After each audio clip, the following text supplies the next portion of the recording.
Good evening, everybody, and welcome to this pre-conference briefing.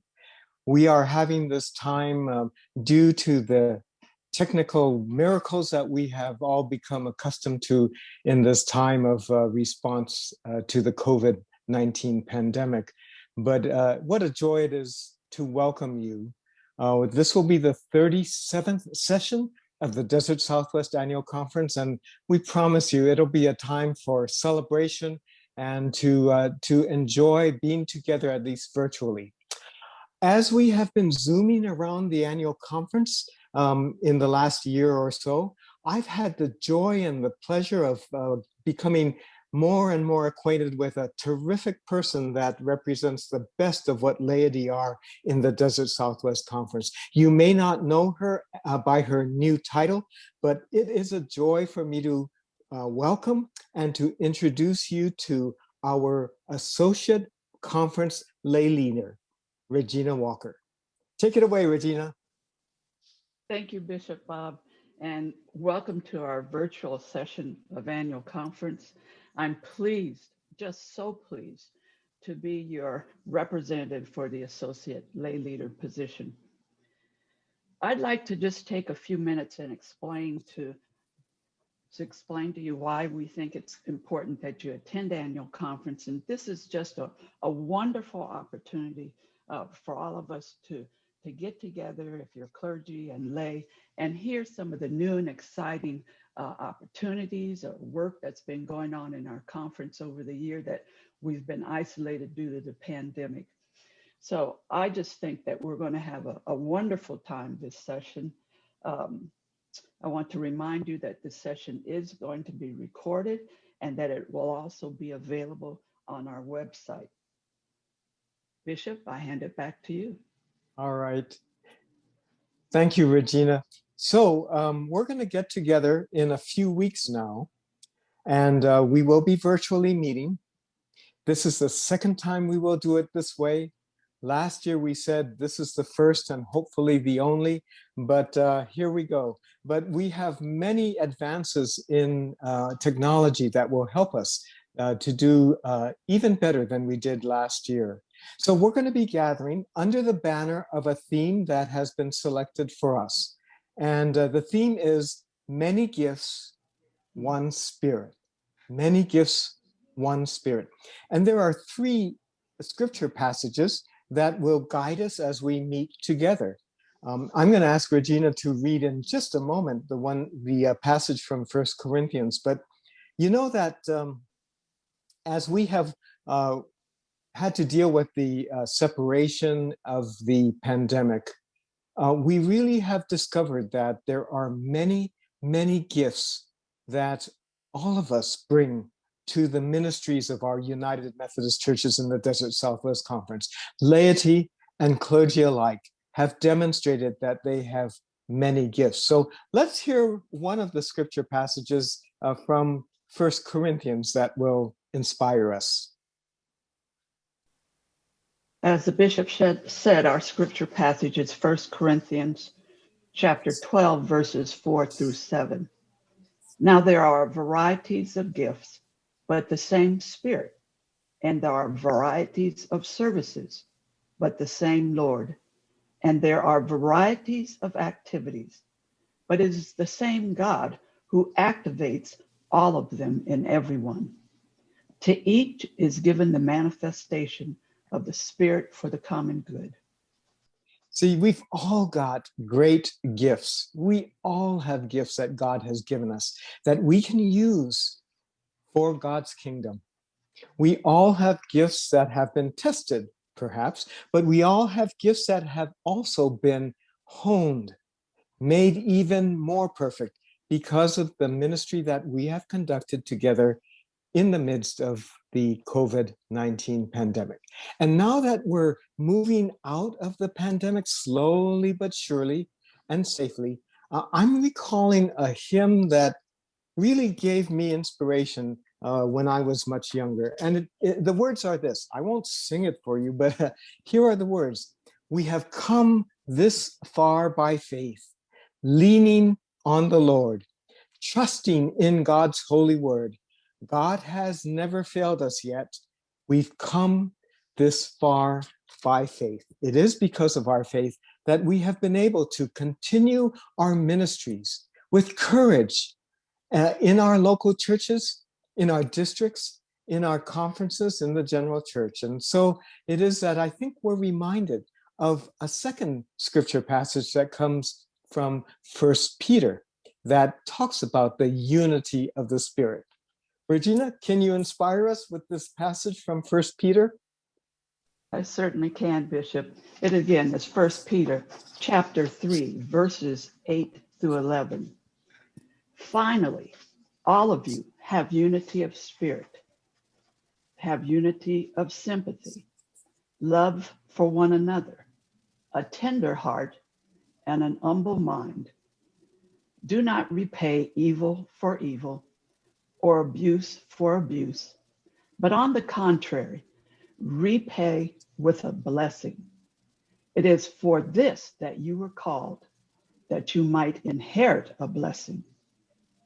For those who desire life and desire to see good days, let them keep their tongues from evil and their lips from speaking deceit. Let them turn away from evil and do good.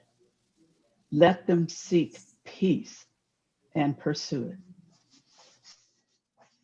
Let this be our calling card as we gather in a few weeks for our annual conference. Regina? Okay, Bishop, I'm back to the introduction for those who will be speaking during this annual conference. We have Randy Bowman with us, who is the Executive Director of Administrative Services and Treasurer. Reverend Jen Lambert, who is our Conference Secretary. We have Billy Fidlin, who is Director of Outreach. Reverend David Wood, who is a GNTV Media Ministry. And David, I think at this point, I turn it over to you. That is great. I am happy to be here with you all tonight to start the process of preparing and refreshing your skills to attend another virtual annual conference. There have been some changes since I last saw you and we did the virtual conferencing together. Tonight, we're going to look at some of the improvements to the Zoom application and a little bit of the way we will use it differently this year. And then we'll take a look at the new improved GNTV voting system, which we are super happy about how it works and how it allows you to vote with less effort on your part and helping make it a little more seamless. So first, we're going to start by looking at the Zoom webinar. I just want to remind you all that tonight the Bishop, Regina, myself, we're all panelists. Panelists are the people who are leading your sessions. They'll lead you through the work of the annual conference. They'll work with you to be in work and function together as a group, and they'll guide you just like they typically do when you're in person from the stage. Panelists are your leaders and presenters. You all are called attendees, and attendees are the members of the annual conference. You have the ability to interact, to ask questions through the Q&A feature, and to use a new feature that's part of the voting website called the Get Recognized feature to ask to address the annual conference. So, you all are here. We want you to participate, and we're going to look at a few of the features of Zoom and how they'll be used this year in this virtual model. First, I want to remind you that the chat is going to be disabled. The chat, however, will be used to make announcements. You may want to look right now at the chat icon. If you're on a computer, you might move the mouse over my face, click on the screen, and it should pull up some icons across the bottom of your screen, and one of those will be chat. If you're on a cell phone or a portable tablet, you need to find 3 small bars or 3 dots in one of the corners that opens a menu, and you'll be looking for the word chat. You can see right now that there is a sample announcement in the chat. We will share important announcements in the chat throughout the session tonight, helping you get to the right location and be well prepared. One of the things we've already shared in the chat is our tech support phone number. This will allow you to get a hold of our tech team if you have any questions and need any assistance technically with this session tonight or in preparation for annual conference. In addition to the chat, I want to point out the interpretation feature if you have not found it yet. We have a Korean interpreter with us tonight, and if you need that support, you simply click on the interpretation icon and choose the Korean language, and you will hear what I am saying translated into Korean. Also, the raise hand feature. As a reminder, we will not be using the raise hand feature to get called upon, but we will be using it when you are recognized by the bishop. So go ahead tonight. This is your chance to give it a test drive. Click on that raise hand icon or the words on your portable device. You will notice that the words change. Once you click on it, it may say lower hand. If it says lower hand, then you know that your hand is raised right now. So there are about 200 of you here, a little over 200, and I see 110 of you with your hand up. I'd love for everybody just to give that a try to make sure that you know how to raise your hand and how to leave it up. Because the reason you would raise your hand is when the bishop calls on you, when you are recognized to speak to the conference as an attendee, we want you to raise your hand. That is the time to raise your hand, not when you want to be recognized. We'll talk about how to get recognized a little later. But when you're called upon, you will raise your hand in the Zoom webinar, and that allows our tech team to quickly find you. Okay, we're going to ask you to lower your hand, and we're going to put those hands down for you if you don't. What happens when you raise your hand, though, is that you will be prompted by our team to unmute your microphone. Right now, you can't see the microphone icon as an attendee, but when you raise your hand and we prompt you, you will see a box appear on the screen that looks a lot like what you see right now, and it will have the word unmute on a button. We cannot turn your microphone on. You have to turn your own microphone on. It's a privacy issue. Zoom doesn't want anyone to be able to take control of your computer and turn your microphone on for you. And so you would have to click the Unmute Myself button to address the conference. Finally, the last feature of Zoom is the Q&A feature. This Q&A feature is how you will ask questions this year, simple informational and technical questions. If you need help finding the budget report or the nominations report or information about how you're going to do something with annual conference, that is what you ask through the Q&A feature. You can also ask technical questions of our G&TV team. Our team is standing by to help you be successful with technical questions. This year, we will be using a different feature to get recognized by the bishop, and that will be part of our next section of training. But for right now, I'd like to invite all of you to open that Q&A feature, spend just a minute, and go ahead and tell me what church and city you are joining us from tonight. So if you would open the Q&A, find the text box where you type information, type in your church name and your city, and then click that submit button. I'd love to see who all we have here tonight. Let's take a look. So tonight I have Chris here from Payson UMC. I have Shirley from St. Paul's. I have Debbie from Yuma. I have Jim from Mission Bell. I have Rob from Hope UMC. Paula from Christ Church in Tucson. I have Cheryl and Stacy and Susan and Katie and Joshua Smith from St. Mark's and Stephanie from Shepherd of the Hills and Len from Trinity Heights. I'm not going to be able to call all of your names. There are now well over 200 of you here, but it is great to see many of you taking advantage of this. Over 170 of you, almost 180 now, have entered your church name and told me where you're from. So what happens in Zoom when you get called upon by the bishop? So I would like to ask Nikki Smith, randomly selected, to raise her hand. We're going to pretend that Nikki has asked to be recognized and that the bishop has called on Nikki. And so Nikki is being prompted right now by our tech team to unmute herself. She has to click the unmute herself button in order to speak. I can see that she has done that.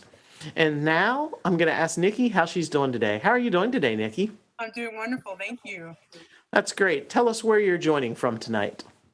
Mesa, Arizona. Great. What was the temperature in Mesa, Arizona today? It was a cool 96 degrees. That doesn't sound like it's terrible yet. Georgia is starting to get very warm too, where we are based. It was in low 90s here and supposed to be about 100 by next week. So I would bet you're headed the same way. Did you attend virtual annual conference last year? Yes, I did.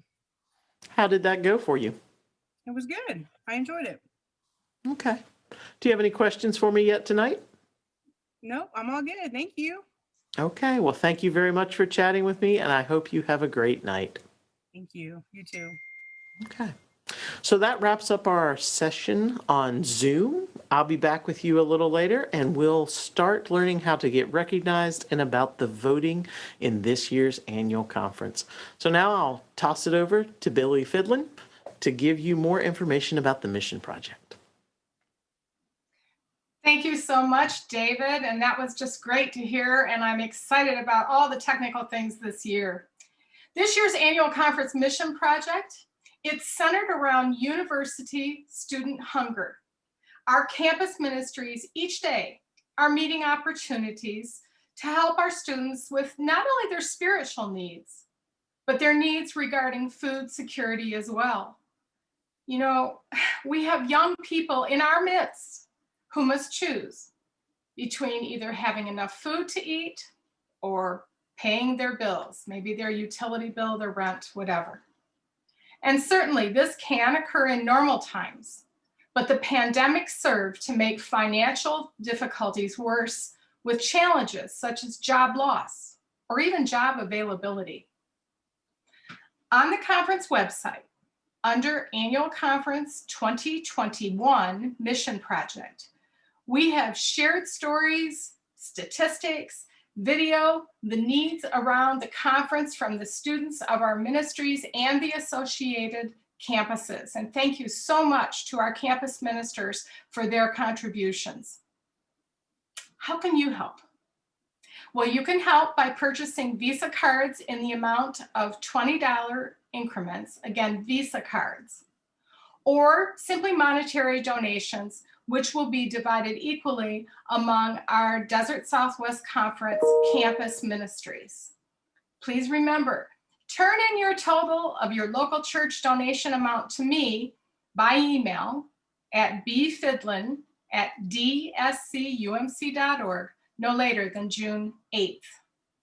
Please know we appreciate your continued prayers for our campus ministries and for all young people who are hungry and in need. With your many gifts and our one spirit working together, we can and we will make a difference. So thank you so much. And now I'm going to turn it back over to David. Great. Well, thank you very much. Now we're going to turn our attention to the updated voting website. And this is the part where I ask you to get out a second device, a cell phone, a tablet, or be prepared to open a web browser on your computer. Voting is conducted through a website just like last year, except this year the voting website is unique to your annual conference. It is designed just for your use.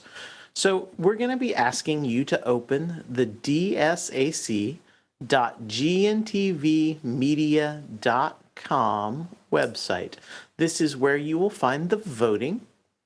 And if you're opening this on a second device, type it into the address bar of a program like Safari, Firefox, Microsoft Edge, Internet Explorer, or Google Chrome. Once you have this page loaded, you will be getting ready to vote. Right now, when you load this page, you will be prompted to enter a voter ID. Tonight, I will share a voter ID with you in just a minute. But before we enter that voter ID, I want to point out one of the other key features on this website. If you are having trouble getting to this website, please check the chat feature in Zoom.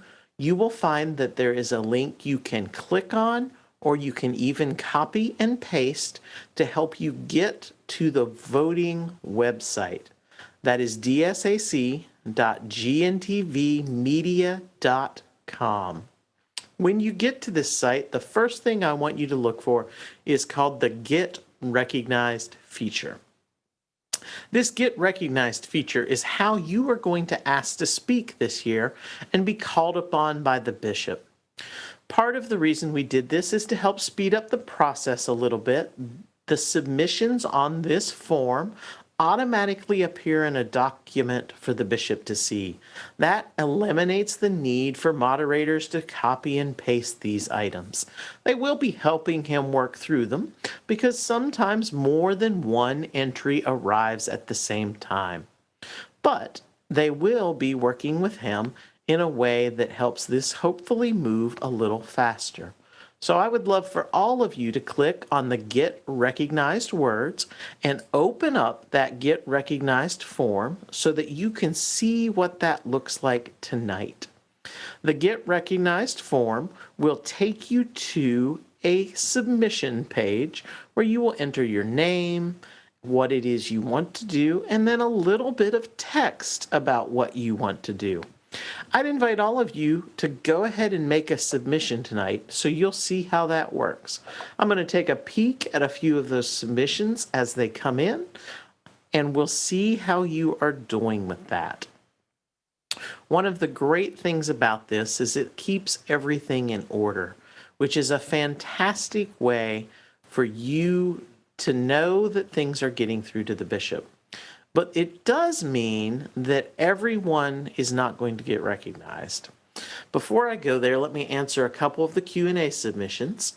A couple of you are asking about the voter ID. You do not need that yet. Please click on the Get Recognized link and open that form so that you can make a submission. So the website you need to go to is in the chat if you are having trouble getting there, but is dsac.gntvmedia.com.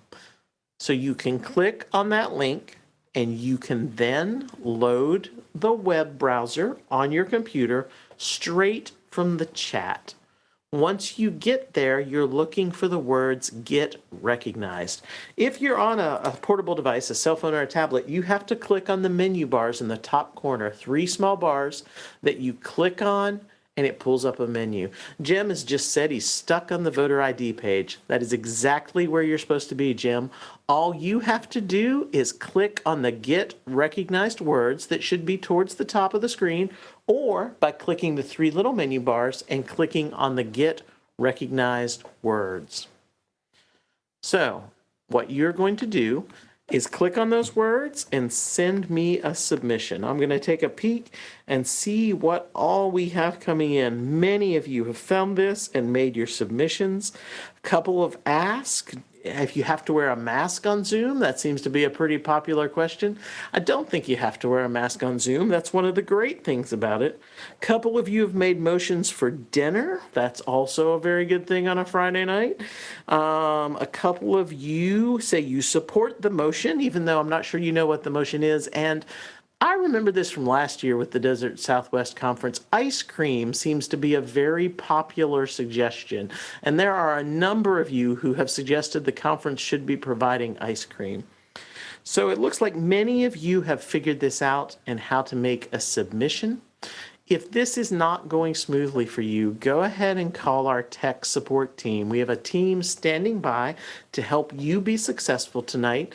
And I want to share that phone number with you right now again in case you missed it earlier. It is in the chat or it can be on your screen. It is 478-245-4042.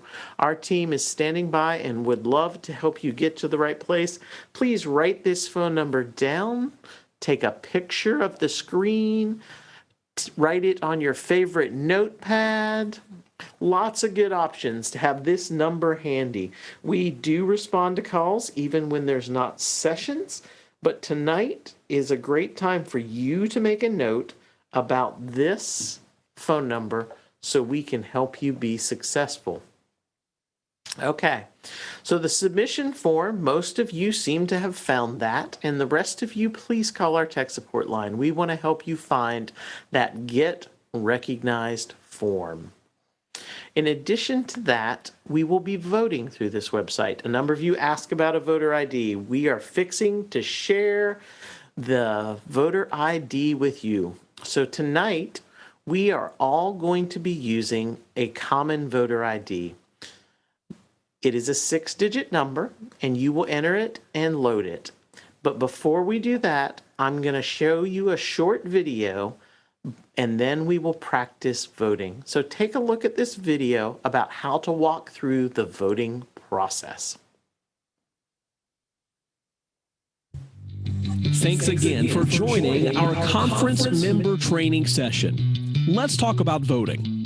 We recommend using a second device for the online voting website. Please note, the online voting website is separate from the Zoom webinar. You will need to have the voting website pulled up in addition to the Zoom webinar. This enables you to stay engaged in the Zoom webinar and access the voting website without switching between applications on the primary device. For instance, if you're viewing the Zoom webinar on your computer, then use your phone, tablet, or another computer to log into the voting website.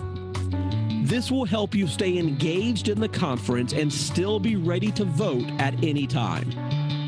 If you do not have another device available, that's okay too. Use another browser or another tab in your current browser to access the voting website in order to stay engaged in the Zoom webinar during the voting process. So to begin, open a web browser such as Google Chrome, Firefox, Safari, Microsoft Edge, or Internet Explorer on that secondary device. Go to the web address assigned to your conference. This will be a set of letters referencing your conference, followed by .gntvmedia.com. A link to the online voting website will also be posted in the Zoom webinar chat for easy access. Once on the voting website, please enter your voter ID number and click Submit to log into the website. When it is time to vote, the presiding bishop will announce, "The ballot is now open," or something similar. At this time, please click the green Load Ballot button. Make your selection or selections for the open ballot and click the blue Submit Vote button. A message will be displayed letting you know that your vote has been recorded. At this point, you will have the option to change your vote by clicking the Update Vote button. You may modify your vote until the presiding bishop closes the ballot. If you need assistance, look at the bottom of the screen and click the yellow Click Here button, or call the tech support number listed on the screen.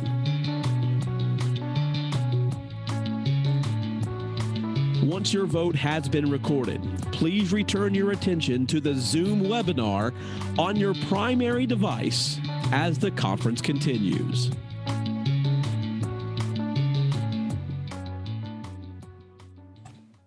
Okay, we are ready to share with you the practice voter ID. We are all using the same number tonight.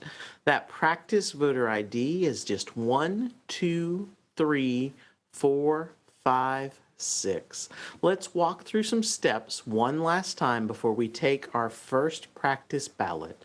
So you've gotten to the website where you are. You're going to enter that practice voter ID. That number is 1, 2, 3, 4, 5, 6. You will hit the blue Submit button.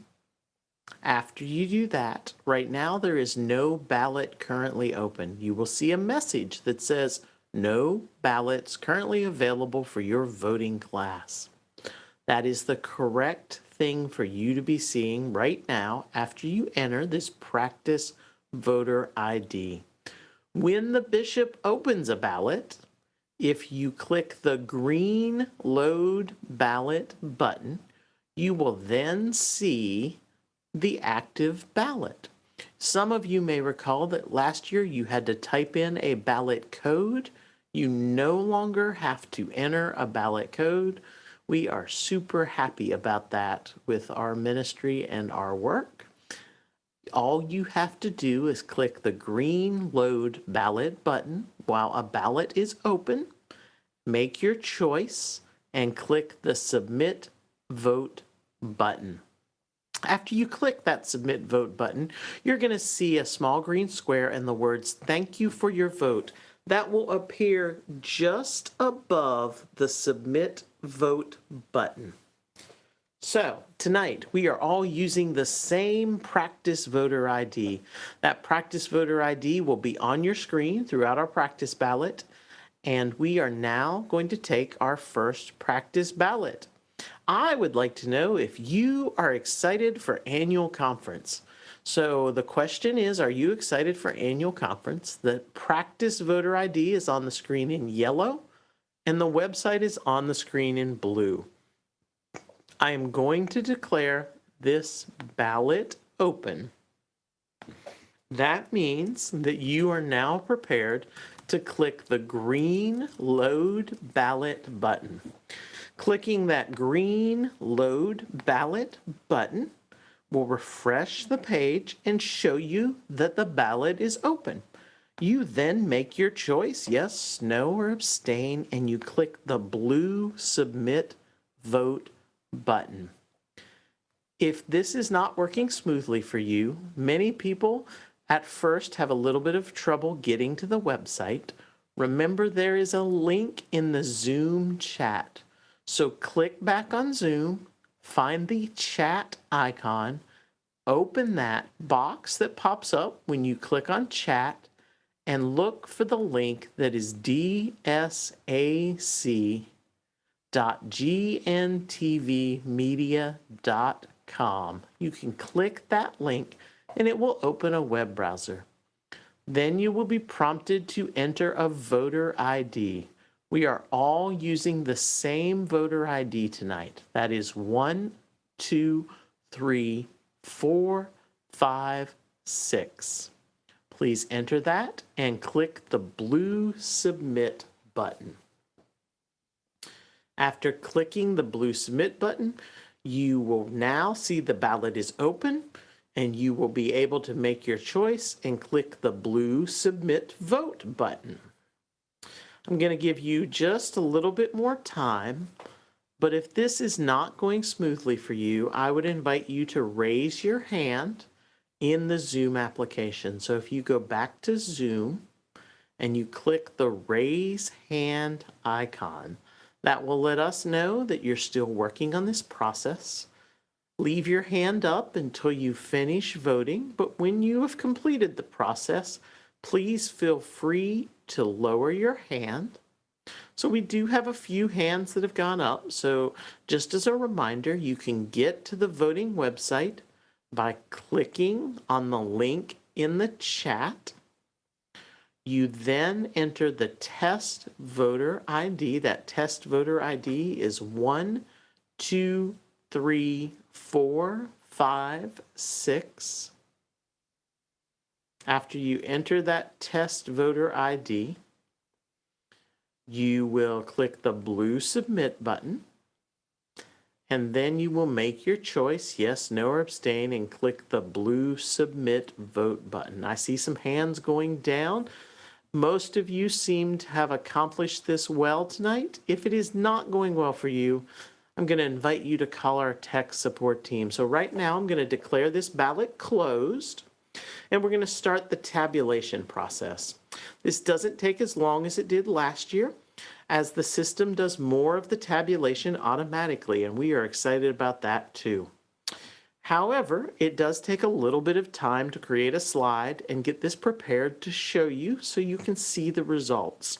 While that is happening, there will be some other announcements and some short pieces of business that happen that don't require a vote. right now I want to talk with you about your voter ID. All of you who will register for annual conference are going to get your own unique voter ID. Just like last year, this will be a random 6-digit number that we ask you not to share with anyone else.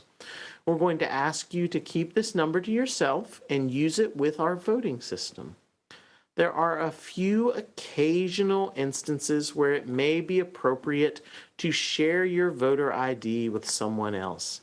These instances might be if you and a couple other members of the annual conference gather together in a single space and are watching the annual conference, and perhaps one of you has a computer on which you plan to do the voting for everybody. But just like last year, our system allows a vote to be updated. So when the bishop opens the ballot, you can submit. If you decide while the ballot is still open that you made a mistake, let's say it's a money question and you think you want to vote yes, but the bishop clarifies how voting no would impact the situation and you realize you wanted to vote no, you can make another submission while the ballot is open, and that would change your final recorded vote.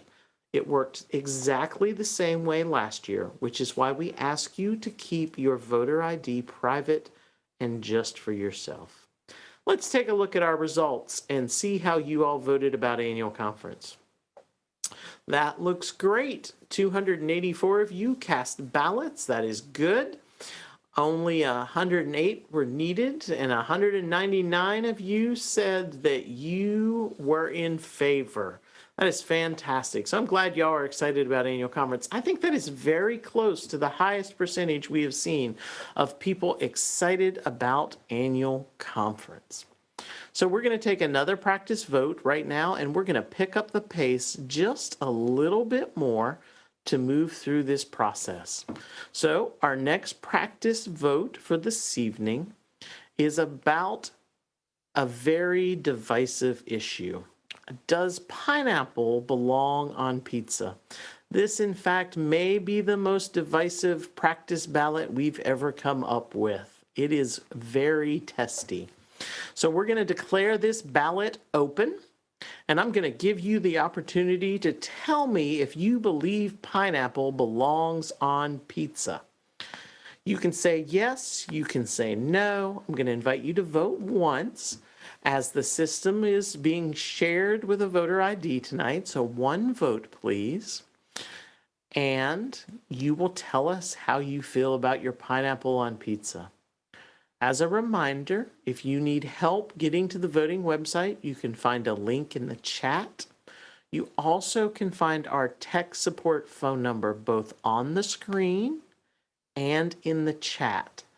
If this is not working well for you, please give us a call and let us help you be successful so that you can have a great annual conference experience. I'm going to give you 30 seconds to work through voting.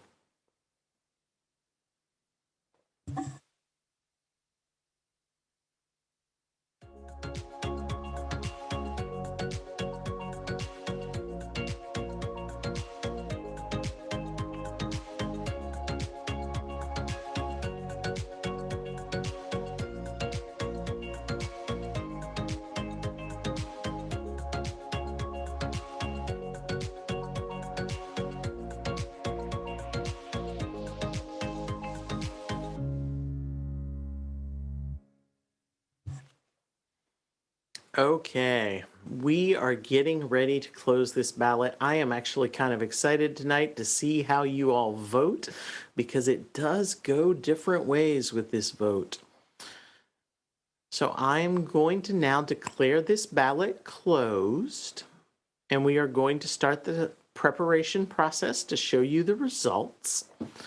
Hopefully you got your vote in. If you did not, I want to share our voter support phone number one more time. Go ahead and give us a call. We would like to talk with you on the phone. Leave us a voicemail if we're all busy right now. That phone number is 478-245-4042.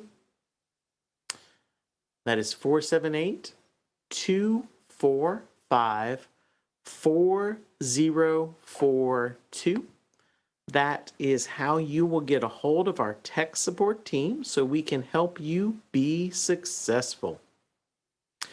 As we're waiting a minute for the results to be ready, I just want to remind you about using the Get Recognized feature on this voting website. That feature works extremely well and is faster and more efficient at getting your request in front of the bishop. But remember, everyone will not be recognized. My favorite example is a call for the question. Just imagine if you want to bring debate to a close, that probably someone else wants to bring debate to a close. I believe our record from last year was about 12 requests in a 1-minute period. Only the first person needed to be recognized. The other 11 of you did not get recognized. And sometimes people would still ask for information and desire to speak after that call for the question came in. However, the call for the question brings debate to a close. So just remember that everyone won't get recognized. Let's take a look at our results and see how you all voted. Yay, I'm super happy. I like pineapple on my pizza, and you all have agreed with a majority. But I know there are some of you who are not a fan. I can even see it in the panelists tonight. There is division in the house about the pineapple. Well, I appreciate you walking through these practice ballots with me. We're going to do a little bit more of that in just a minute. But for now, I'd like to turn it over to Jen Lambert to talk with you about some of the things for this annual conference. Well, thanks, David. Apparently, I'm in the minority because I don't believe that pineapple should be on pizza, but I hope the bishop will let me continue to serve. I want to share with you a little bit about the legislation coming before us this year. We will have a consent calendar, and in a few minutes, Randy Bowman will go into greater detail about that, but I want to explain why we are using a consent calendar. A consent calendar enables us to put several items together that typically don't need a great deal of discussion or aren't things that cause any kind of need for debate. And so there are 9 items that have been collated together on the consent calendar. If at some point along the way you have a concern about one of those items, then that item can be voted to be removed from the consent calendar and put into its own category. But it does help us speed the process along as we go through legislation. In addition to the consent calendar, we have 4 resolutions and 1 rule change coming forward. There is a resolution from the Commission on Religion and Race, and that resolution is regarding intentional training around inclusivity and diversity. There are 3 resolutions that are labeled as resolutions for accountability. The one labeled number 1 is to address conference culture. Number 2, to address conflict of interest and separation of powers. And number 3, to address term limits. Now, these are all complex resolutions, and I encourage you to read through all of them prior to arriving at annual conference so that you can be as prepared as possible. The last item under the legislation is a rule change proposed by the Covenant Council. We, as an annual conference, operate by a set of rules, and those rules can be changed through this process of making some amendments or edits along the way. And so you'll want to be prepared by reading through that rule change as well. And I encourage you, if you have questions about it, to go back to the rules in the journal. They're published every year, and you can see the original rules and see where this rule change would replace something that's already in the rules. These are the items that we'll be discussing. I would imagine that they'll bring some lively debate, and we'll see how those all go forward. I think that's everything that I have for you this evening. Again, please be sure to read through those resolutions. You may want to have them printed out so that you can review them as discussion takes place. And now I want to hand it off to Randy Bowman so that Randy can fill us in more about this consent calendar. Thank you, Jen. I'm going to share my screen with everybody.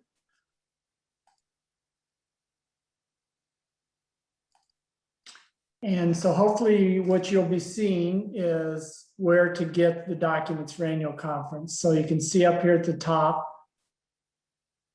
the website address is dscumc.org/annual-conference. And then if you go to this documents box and click on that, you'll see the list of the 9 items that are on the consent calendar. Some recommendations that we'll go through briefly in the legislation that Jen referred to, in addition to all the reports. The 9 items that are on the consent calendar all come from committees for which I'm the staff liaison. 3 of them come from the Conference Council on Finance and Administration, 4 from the Conference Board of Pension Health Benefits, and 2 from the Conference Personnel Committee.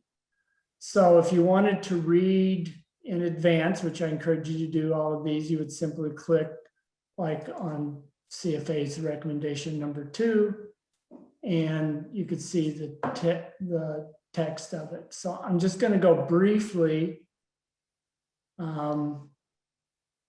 through each one of these 9 consent calendar items so you'll know what you're looking for and why they were put on the consent calendar in the first place.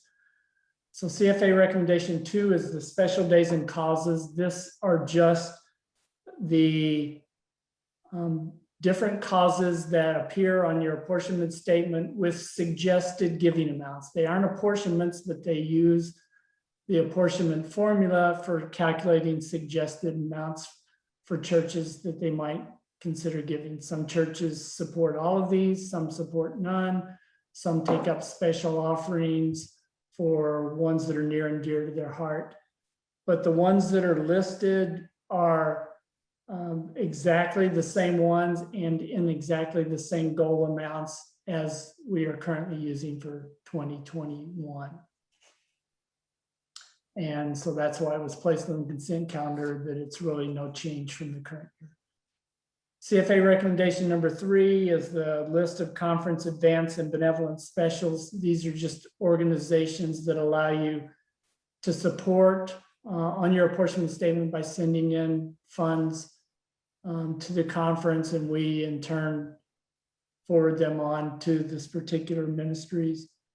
The list allows these organizations or ministries to receive contributions without any additional approvals unless they're conducting a conference-wide campaign. But the list is fairly lengthy. It is exactly the same as the list we're using for 2021. So that's the proposed list for 2022. CFNA recommendation number 4 are some miscellaneous other recommendations.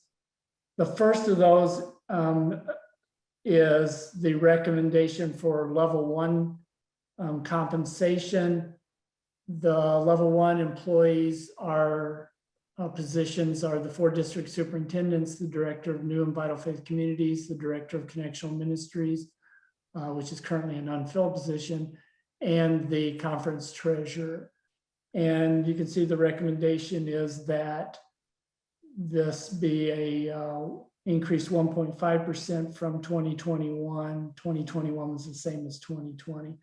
The other recommendations in number 4 are the same as they are for 2021, which is to say if we ever do travel to annual conference in 2022, it sets the mileage rate for committees should we ever start meeting again in person. And it says that, you know, if you're going to need to spend over budget, you need to go to CFNA. So these are all fairly routine recommendations from CFNA and haven't historically generated significant, if any, discussion. So that's why they're on the consent calendar. This year, all 4 of the recommendations from the Conference Board of Pension and Health Benefits are appearing on the consent calendar. They are very similar or exactly the same as what's for 2022 as what's in place for 2021. Recommendation 1 sets the past service rate for pre-82 service. So this only affects a very small number of clergy who had ministry service years prior to 1982, and it sets how much they are going to get per year of service prior to 1982 in their pension. Our goal of the Conference Board of Pension Health Benefits in the conference has been to set that at 1% of the conference average compensation. And that's again the recommendation for 2022 that will come before you in this recommendation.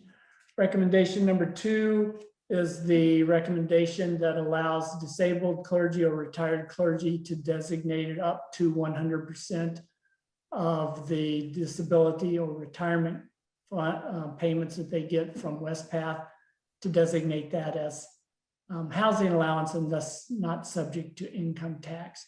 This is something that is very favorable to the clergy and generally gets approved every year with no discussion. Recommendation number 3 relates to setting the billing rate for the Clergy Retirement Security Program, which is the current pension plan for clergy. It recommends that we continue billing at a 13% rate of compensation. That's actually slightly more than it costs us, but on the other hand, we bill slightly less on the health insurance than what it costs us. And the goal of the Conference Board of Pension and Health Benefits is to keep things as much the same as possible until any changes are made in the retirement plans, which can only be done by General Conference. So wouldn't happen until at least the 2022 General Conference. So this recommendation 3 is to continue billing pension at 13% of compensation. And the final recommendation from Pension and Health Benefits deals with the billing for health insurance. The costs that we received from Westpath for 2022 were good. They were only a 1% increase. So the billing to the church we're recommending would only go up by 1% from what it's being billed at this year. And then the funding levels for each of the participants, whether you're getting single coverage, couple coverage, or family coverage, would also increase by 1%. So it's very similar to the 2021. The last 2 consent calendar items come from the Conference Personnel Committee, and they are just changes in the exempt salary levels other than level 1, which we will have addressed separately through CFA recommendation number 4. And then the second one is changes to non-exempt wage levels. In both cases, the Conference Personnel Committee is recommending an increase of 1.5% from 2021. Again, this is just a change in the salary range. Does not necessarily mean that's what the compensation increase that conference employees would get. That's determined later in the year, but it sets the ranges. So these 2 recommendations also have not historically generated much discussion. So they, like all of the other 7, are that's why they're on the consent calendar. Then below the consent calendar items, there are 2 items I want to highlight that will be brought to you live and in person. The Council on Finance Administration recommendation 1 is really just a summary of the budget. If you click on it, you'll see it's very minimal words, but the budget that's actually being approved is down here where you see under finance, the 2022 proposed conference budget. So if you click on that, this is what's summarized in the recommendation that you'll vote for. A couple of comments about the proposed budget. This was developed by at the end of last year, asking all the ministry areas what they thought they needed to do their ministry for 2022, compiling all of those, taking that to Covenant Council. Covenant Council reviewed it, forwarded it on to CFNA, who reviewed it, made one adjustment, which I'll talk about in a second, and then prepared this recommended budget that's coming before you for vote next month. So a couple of comments about the budget itself. It's very similar to the 2021 budget, which with a couple of exceptions. One, as you can see, Hispanic ministry program area has to be restored to a level that was in existence for 2020 and 2019. Quite an increase over 2021, but they detailed out what they wanted it for, and both Covenant Council and CFA supported that increase. The other significant increase is down here in higher education and campus ministry. You can see going from 143.2 to a little over 180,000. And that's, again, to restore the funding levels to what they were prior to the reduction that occurred from 2020 to 2021. Yet, bottom line, you'll notice that we have exactly the same budget. And that was the one change that CFA made to what was forwarded to them from Covenant Council.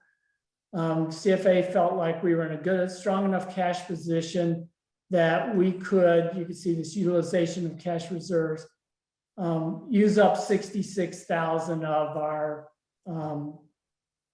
couple of million plus available cash reserves to keep the bottom line apportioned budget the same. So, you know, there you'll see a negative item. So the bottom line is we have a flat, exactly flat budget that's being recommended to you for 2022. The only other item that will be brought to you for discussion is the equitable compensation recommendation. The minimum salary schedule for 2022 looks very similar to what it was for 2021, has the same service years from 0 to 30, the same 3 categories from elder and full connection, provisional member, full-time local pastor. These figures are a 1.4% increase from 2021. So not a whole lot different, but this schedule will come to you for your review and approval, and it'll come to you live. Scott Whitmire, the chair of the CFA, will present the budget, and Dave Decker, the chair of the Equitable Commission, will present the recommendation for the minimum salary schedule. So I encourage you to take a look at those consent items, those 9 and these couple of recommendations. If you have any questions or want more detail so that you're more informed prior to annual conference, feel free to email me. I'm going to stop my share right now, and I'll be happy to get you that information prior to annual conference. So that's about it for me. I think at this point, I'm going to turn it back over to David. Great. I am happy to be back with you and walk through a couple more practice ballots.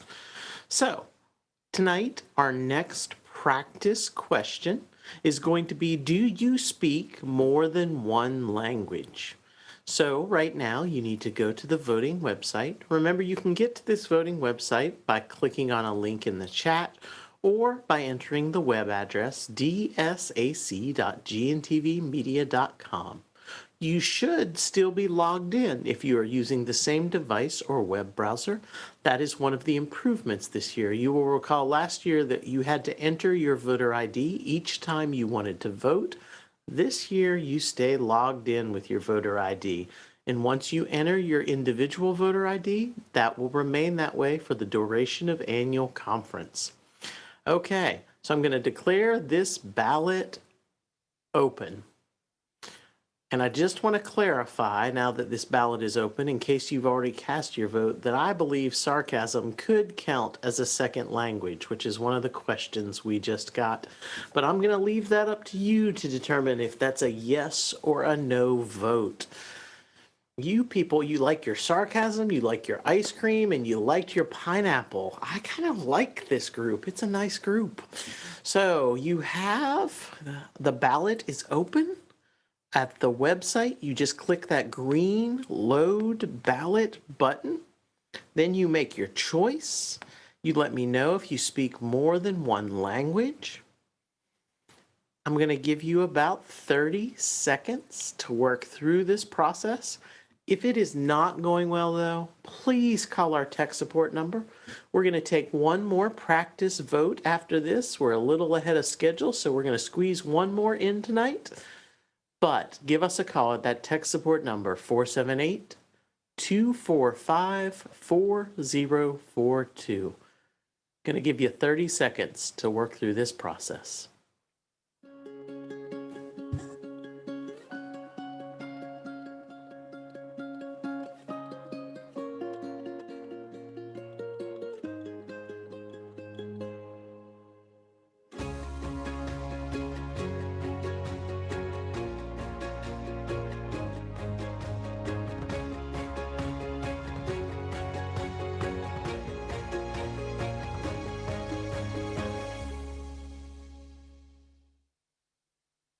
Okay, we are preparing to bring this ballot to a close.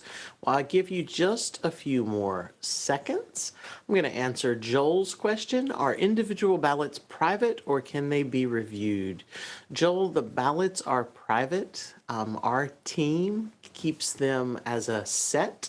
So we know that each valid voter ID votes, but we don't review them by matching your name to your voter ID to see exactly how you vote. So thanks for asking for a friend. I think the sarcasm is running deep here tonight on this Friday night pre-conference session. So I'm going to declare this ballot closed. And we're going to start our tabulation process. Now, I was looking back at the Get Recognized feature, and only about half of you took advantage of testing out the Get Recognized feature tonight. On that same voting website, if you click on the words Get Recognized, it will open the form where you can submit a request to be recognized. I'd love it if the rest of you would take just a minute and go ahead and make a submission if you have not done that. A few more have trickled in since we last talked about this, but just a few more submissions. If you haven't done this, now is the perfect time to give it a try. During annual conference is not the perfect time to give it a try. Bishop Bob is not probably excited about exploring flavors of ice cream as the work of the annual conference, but he could be. I'm just not sure. So we're going to see our results in just a second, and we will be ready to then take a final practice vote. Remember, tonight we're all sharing a voter ID, but for annual conference, you will have your own unique voter ID. That unique voter ID will allow you to update your vote if you make a submission, and then you will be able to change your submission, much like I clarified that sarcasm might be a second language after the ballot opened in this last example. You may have wanted to change your answer, and you have the ability to change your submission before the ballot closes. We have some results. Let's take a look at those. Turns out that only 84 of you, or 41%, speak a second language. I think the sarcasm factor helped us tonight because that is above average for groups that speak a second language. So congratulations on being an above average group. Okay, we're going to quickly move to our next practice question. This one is particularly compelling for my daughter. So I'm going to declare this ballot open. I have a 10-year-old who is convinced that Pluto is important, and I'm asking you, is Pluto a planet? This is a yes, no, or abstain vote that is open and ready for you to vote. So you click that green load ballot button. You click yes or no or abstain. My daughter often asks me how the voting went about this question some days. She'd like to know what people are thinking. But I don't want to cause any bias and have you vote one way just to make her happy. So I want to see how you really feel. Is Pluto a planet? I'm going to give you just 30 seconds to finish up this balloting process.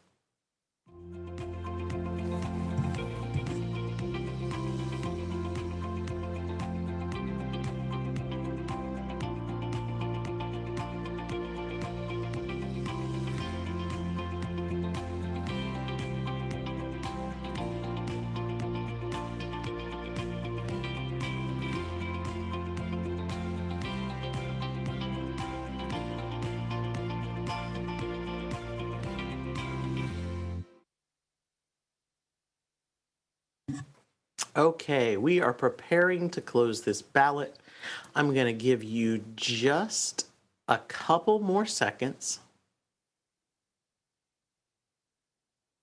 A couple of you have asked if I was talking about Pluto the dog, not Pluto the planet. I just want to make sure we were talking about the planet.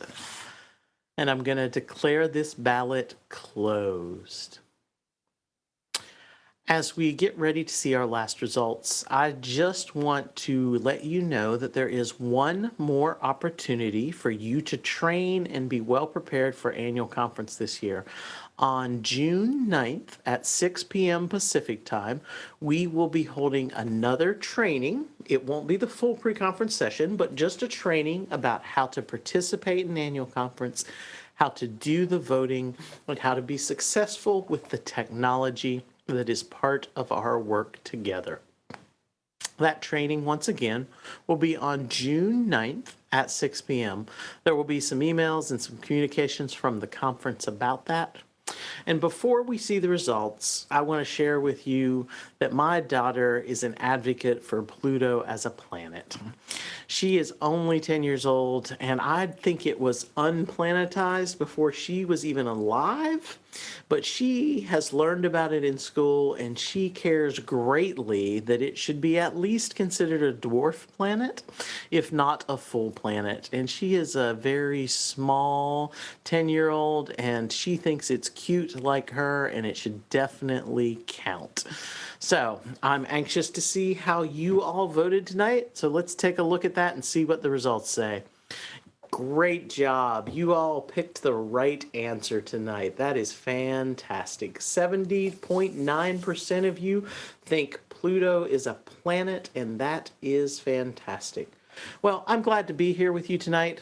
I probably just came to me, I should remind you that last year you were the first conference to make Mars a mission field in your training for annual conference. And so I'm happy that you all are on board with Pluto. And the fact that it was discovered in an observatory in Flagstaff, which several of you have passed along, is a great tidbit that I'm going to share with my daughter tonight. Thank you for letting our ministry be part of your virtual annual conference work, and I'll toss it back to Regina to begin to bring us to a close. Thank you, David. That was a big toss, too. Before we start our laity session, I just want to acknowledge Lori Lineberry, who has done so much work for annual conference to help prepare me so that I could stand in for her. She is unable to be with us, but I could not do what I've done this evening had she not given me a helping hand. So thanks, Lori. Well, our laity session is going to really be fun-packed, I think. One, because we get to nominate a new conference lay leader. And then also because this has been such a tough year that we've been in. You know, it was bad enough that we had the pandemic to deal with. but so many of us experienced losses that were just more than we thought we could sometimes handle. Those losses could have been a job, could have been time with our families, special events that we were used to celebrating. And now graduations coming up, and some of us won't be able to attend those because of the restrictions in the number of people that will be invited. So having been through a tough year, Lori thought it would be a good idea if we recognize that that's a grief and that some of us may need help getting through this grief. And so our presenter for annual conference this year is going to be Gina Pollard, and maybe some of you have heard of her. Gina is a layperson, and she's assigned at City Square UMF. She is also a candidate for ministry. She's a certified grief specialist, trauma specialist, and a life transition coach. She helps people like us every day through our grief, our loss, and our past abuse issues. So she offered to help us through our lay session deal with some of the grief that we've experienced. And she's going to do that by showing us ways to get through our grief, how to recognize grief, how to recognize that we may be going through the depression behind that, what the stages of grief are, and how to overcome them so that we can go back into living our lives again. The other part of our laity session is going to be voting for a lay leader for conference. Now, this is going to be quite an event. And because Lori couldn't be with us, she took the opportunity to make a video to share with her, to share with us rather, on her expectations of what she thinks she's looking for in a lay leader.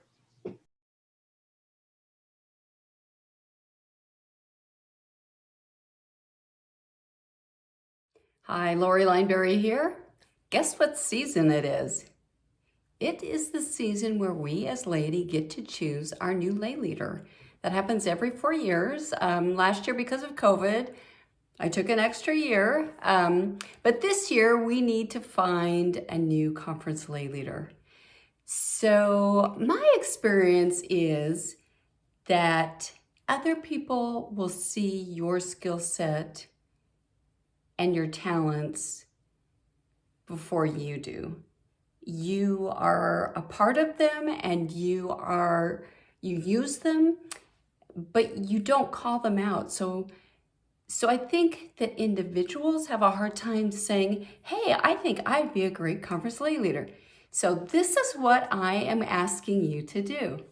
I would like everyone, every lay person in the conference, to look around at their friends and look at the things that they do, what they like to do, what they're good at, and discern whether you think they would be a good conference lay leader.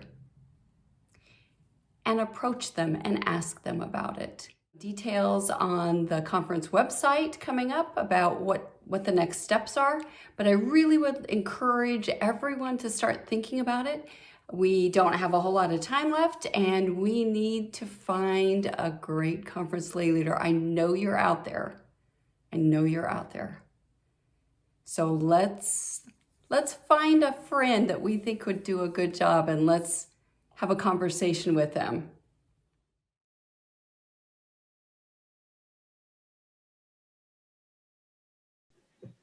So, having said all that, at the end of the presentation by Gina Pollard, we will be voting on a lay leader. And at that point of time, Judy Martin, who is the chair of the Lay and Clergy Leadership Development Committee, will guide us through that effort. Bishop, I'm going to turn this back over to you, and it's been a pleasure working with you. Tossing the ball to me. I'm going to call on you in just a minute to read that third that third wonderful scripture passage because I think it will help us as we close for this evening. But I want to express my hope that all of you will continue to take seriously your responsibility to prepare for this annual conference, especially when we don't have a lot of the time that we are used to having. The time that we do have is very precious. So I'm looking forward to our time together. I miss so much the ability to go and greet you in person, but I think it's a great thing that we can come together because of modern technology. And so I want to first of all thank our GNTV staff.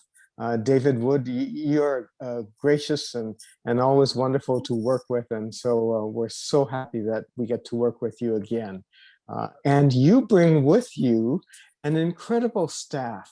And your staff is always so kind and gracious to us that we sometimes think we should confer on all of you special DSC annual conference citizenship. So we love to work with you, and thank you so much for guiding us tonight and for all that you and your staff do for us for annual conference. You folks who are here going to be at annual conference as delegates, please read the material. I know there's a lot of material, but it's so important for you to be prepared to read and to think through what you are reading about, to pray about what is being asked of you to consider, and to discuss it with some of your friends and colleagues. As you do so, I think you'll have a better sense of ways in which this annual conference and our denomination can continue to be vital in our world. Now, we didn't have enough time to mention all the great things that are going to happen at annual conference, so I just want to quickly mention a few of them. We're going to have worship together, and among those worship experiences, we will be giving thanks for the lives of our clergy and spouses of clergy who have died in the past year. You've heard the legislation that we're going to consider. We're going to be hearing the appointments that have been made and will be fixed at this annual conference. We're going to honor those of our clergy who are retiring this year. And we will also celebrate new candidates who will be commissioned and ordained. We will be doing so much together. And as we do so, I want us to always remember that we are being given gifts by God daily, gifts for us to be used for the work of justice and hope in this world. And yet it is, as we bring those gifts to the annual conference, to offer them to the work of the church, Scripture tells us there is a special spirit that we must have as we do so. And so let's hear what the scriptures have to say about this. The scripture that Bishop is making reference to is Matthew chapter 5, verses 23 through 24. So when you are offering your gift at the altar, if you remember that your brother or sister has something against you, leave your gift there before the altar and go. Go be the first to reconcile to your brother or sister, and then come and offer your gift. Bishop? Thank you, Regina. It is important that we bring to annual conference the very best spirit that we can bring. A spirit of cooperation, a spirit of reconciliation, a spirit that builds upon the past and creates a vibrant future for us all. And we use our gifts with one spirit for the work of Jesus Christ in our world. Thank you all for being a part of this gathering. it's just a joy to anticipate that we will be together again in a few weeks to do the work of our annual conference, bringing our many gifts with one spirit. May I ask that we join together for a word of prayer. Gracious God, our loving Creator, you are the giver of the precious gift of life that in and of itself is so inconceivable that we sometimes wonder, who am I to deserve such a precious gift? And yet, along with the gift of life, you give us so many talents, so much energy, so many opportunities to use the gifts that you give us in order to bring about the joy of hope that we know in Jesus Christ. Encircle each one of us with your spirit of love. Give us the grace that we need as we continue to look forward with hope to a world in which you are known and where your will is done on earth here as it is in heaven. So be with us, gracious God. Continue to uphold us as we pledge our faith to you. And we offer this in the name of Jesus Christ, our rock and our redeemer. Amen. Amen.